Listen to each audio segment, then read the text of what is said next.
Hello everyone and welcome to my YouTube channel. Today we are going to discuss how to fix iOS 17.3 battery drain problem.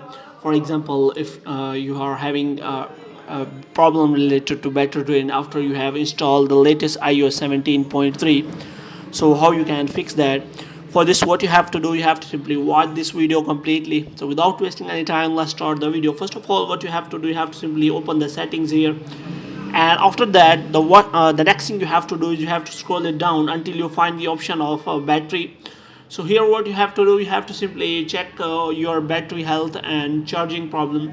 So here what you have to do, you have to check whether it is showing maximum capacity, which means battery performance. So here you can see that if it is below the than 80%, that it means your battery has the problem. So there is no issue related to the iOS version.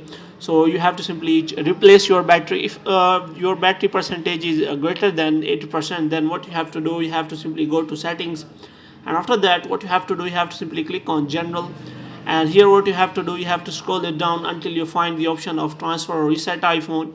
So here what you have to do, you have to simply click on reset, and after that what you have to do, you have to simply click on reset all settings, which means you have to simply reset all of your settings, which means after that you have installed iOS 17.3, all of the settings will be reset.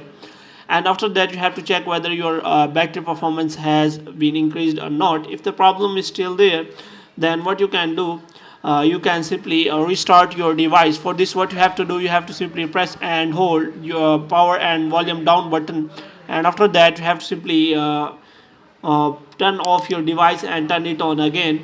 And after that you have to fix the problem. If the problem is still there, then what you can do, you have to simply wait for next updates, because many problems and bugs are fixed by the latest iOS version. For this, what you have to do, you have to simply click on general. After that you have to click on software updates, and here you have to check any kind of update is available or not. If it is available, then you have to simply install that update, and you can simply enjoy your battery performance. So hope you have liked this video. If you get more videos like these, you can subscribe our channel.